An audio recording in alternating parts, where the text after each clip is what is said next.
আসসালামু আলাইকুম রহমতুল্লাহি ওবরকাতুহু। সম্মানিত দর্শক,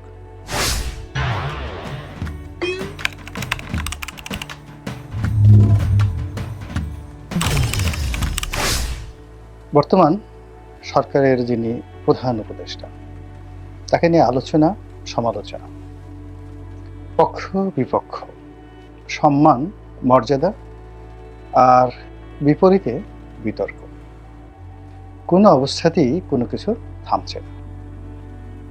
তিনি যা কিছুই করছেন এবং সব কর্মে তিনি তার মেধা, যোগ্যতা, কৌশল এবং সারা জীবনের যে সফলতা, অভিজ্ঞতা, প্রায় সবগুলোই তিনি ঢেলে দিচ্ছেন তার কর্মে।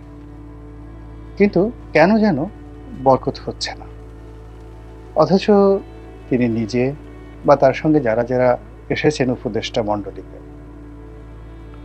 সরকার পরিচালনায় তার সহযোগী যারা হয়েছেন, এই বাংলার জমিনে তাদের সবারই রয়েছে সুদীর্ঘকালের সফলতার কাহিনী, তাদের ভালো মানুষ হওয়ার যে গল্প, এবং তাদেরকে নিয়ে বিভিন্ন রকম কল্পকাহিনী, তারপরে ইতিবাচক অর্থে মিথ অ্যান্ড ম্যাথোলজি এটা রয়েছে।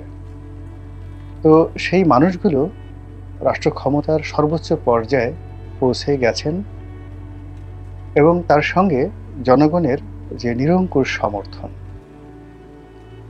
এই মুহূর্তে যে সমর্থন এখনকার কথা বলা যাবে না, মানে আগস্ট মাসের 2024 সনের 5 তারিখের পর পুরো আগস্ট, সেপ্টেম্বর, অক্টোবর এই 3টি মাস ধরে ডক্টর মোহাম্মদ ইউনূস এবং তার যারা সহযোগী সকলের প্রতি এই দেশের 18 কোটি মানুষের বেশিরভাগ মানুষ, এমনকি কোটি কোটি আওয়ামী লীগের যারা লোকজন, তারাও যে সমর্থন দিয়েছিলেন, দোয়া করেছিলেন এবং সহযোগিতার হাত বাড়ানোর জন্য তারা 10 পায়ে দাঁড়িয়েছিলেন, এই বিষয়গুলো ফিকে হতে হতে সকলে এখন হতাশার সাগরে নিমজ্জিত হয়ে গেছেন।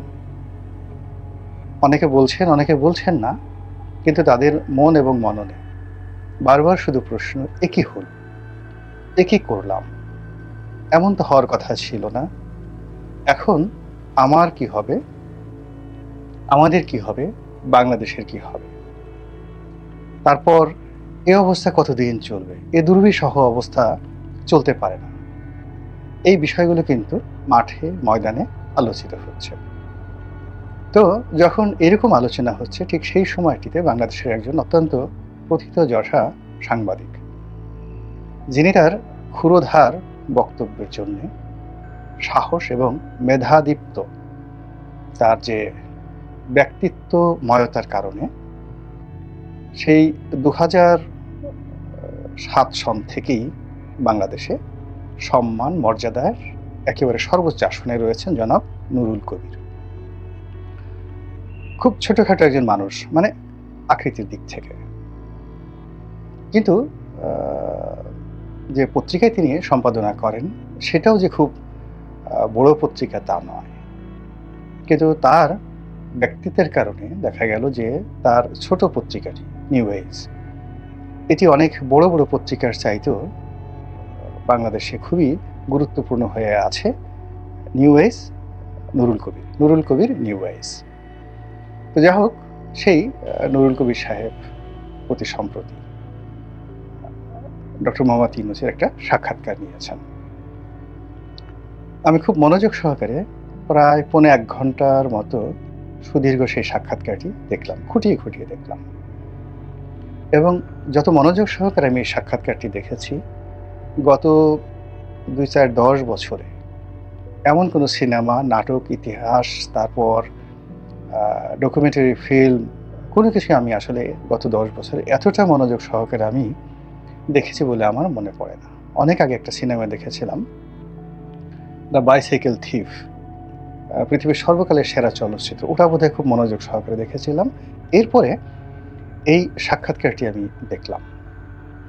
সাক্ষাৎকারটি দেখার পরে আমার যে অনুভূতি, সেই অনুভূতি হলো ডক্টর মোহাম্মদ ইউনূস কথা বলতে গিয়ে তিনি জনাব নুরুল কবিরকে হয়তো আন্দাজ করতে পারেননি, বা তিনি সারা জীবন পৃথিবীর বড় বড় সংবাদপত্র, সাংবাদিক তাদেরকে যেভাবে মোকাবেলা করেছেন, কথাবার্তা বলেছেন, বাংলাদেশের প্রথম আলোর মতিউর রহমান, তারপর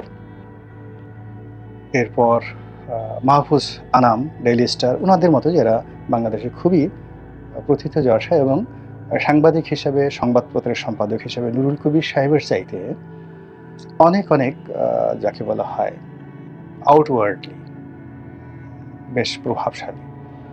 কিন্তু ব্যক্তি নুরুল কবিরের সঙ্গে এক টেবিলে বসে নীতি এবং নৈতিকতার কথা বলার মতো বাংলাদেশে যে দ্বিতীয় কোনো লোক সংবাদপত্র জগতে নেই, এই বিষয়টি সম্ভবত ডক্টর মোহাম্মদ ইউনূস আন্দাজ করতে পারেননি। ফলে জনাব নুরুল কবির যে সকল প্রশ্ন করেছেন, সে সকল প্রশ্নে তিনি অনেকটা দেবশিশুর মতো উত্তর দিয়েছেন।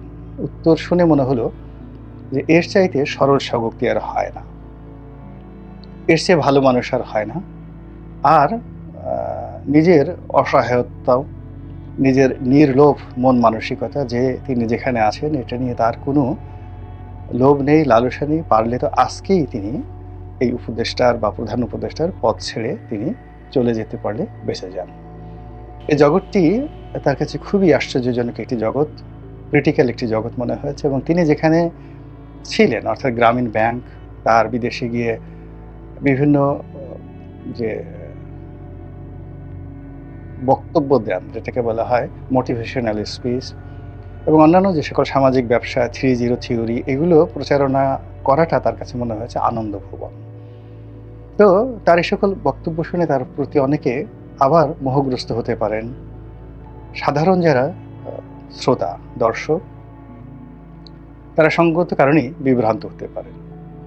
কিন্তু অবাক করার ব্যাপার হলো যে তার ব্যাপারে যারা সিদ্ধান্ত নেবেন এই বাংলাদেশে, সেটা হলো যাদের বুদ্ধি আছে, যাদের ব্যাসাতি আছে, অর্থাৎ ব্যবসা বাণিজ্য আছে, যাদের ক্ষমতা আছে, লেখাপড়া আছে, এই মানুষগুলো তার এই বক্তব্য শুনে সবাই হতবিহ্বল হয়ে পড়েছেন।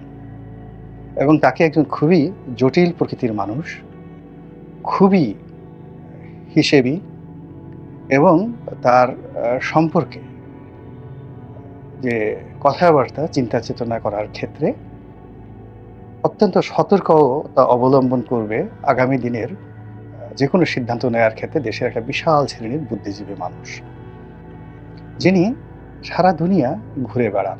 টেকনাফ থেকে তেঁতুলিয়া নয়, ঢাকা থেকে ওয়াশিংটন, ওয়াশিংটন থেকে প্যারিস, প্যারিস থেকে জোহান্সবার্গ, এবং সেখান থেকে দিল্লি, দিল্লি থেকে রিয়াদ।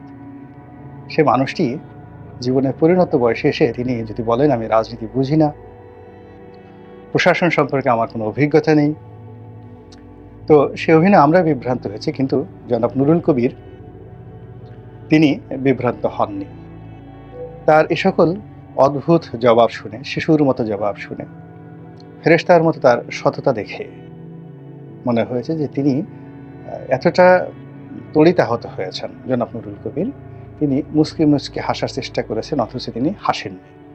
তিনি ডক্টর মোহাম্মদ ইউনূস সাহেবকে শুধু বাংলাদেশ না, সারা দুনিয়ার কাছে যেভাবে তুলে ধরেছেন, it will B a good documentary film.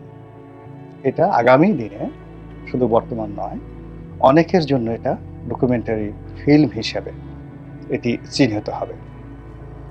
এবং এ সকল যে ইন্টারভিউর কথাবার্তা, অর্থাৎ সেই অনুষ্ঠানে নুরুল কবিরের সঙ্গে যে কথাবার্তা হয়েছে, এগুলোর মাধ্যমে রাজনীতি, অর্থনীতি, ব্যক্তি এবং ব্যক্তির মন মানসিকতা, তার যে সাইকোলজিক্যাল, মনস্তাত্ত্বিক যে বিষয়াদি রয়েছে, চিন্তা চেতনা রয়েছে, এবং তার জীবনের যে জটিলতাগুলো রয়েছে, এবং তার জীবনের অদ্ভুত সব সমীকরণ, যেটা হয়তো তিনি নিজেও কখনো কল্পনা করেননি, সেই কথাগুলো তার নিজের মুখ দিয়ে বের হয়ে এসেছে। তো এইভাবে সরকার নিয়ে, উপদেষ্টাদের সঙ্গে তার বিরোধ নিয়ে, তার সহমর্মিতা নিয়ে, তার কর্মকাণ্ড নিয়ে, নিজের সফলতা নিয়ে, সরকারের সফলতা নিয়ে, ভবিষ্যৎ নিয়ে তিনি যে সকল কথা বলেছেন, যদি মানুষের মাথায় ন্যূনতম বুদ্ধি থাকে, বোধ থাকে, তাহলে মনে হবে যে বাংলাদেশের সবচেয়ে গুরুত্বপূর্ণ চেয়ারটিতে যে মানুষটিকে বসিয়ে রাখা হয়েছে, এটি এ জাতির সর্বকালের একেবারে নিকৃষ্ট একটি সিদ্ধান্ত। দ্বিতীয়ত, ওই চেয়ারে তিনি যতদিন থাকবেন ততদিন এ জাতি সবচেয়ে একটি ভয়ঙ্কর সময় পার করবে।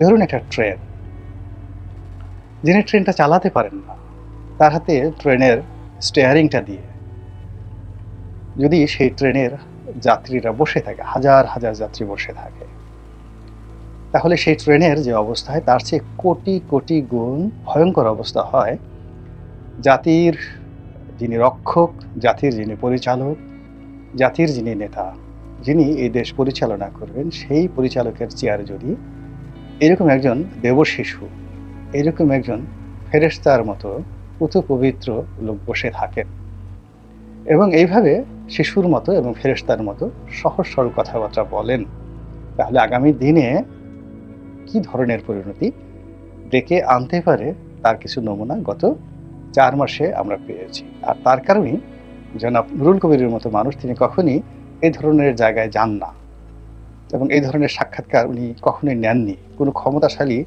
লোকের সাথে ওনাকে কখনো বৈঠকেও বসতে দেখা যায়নি।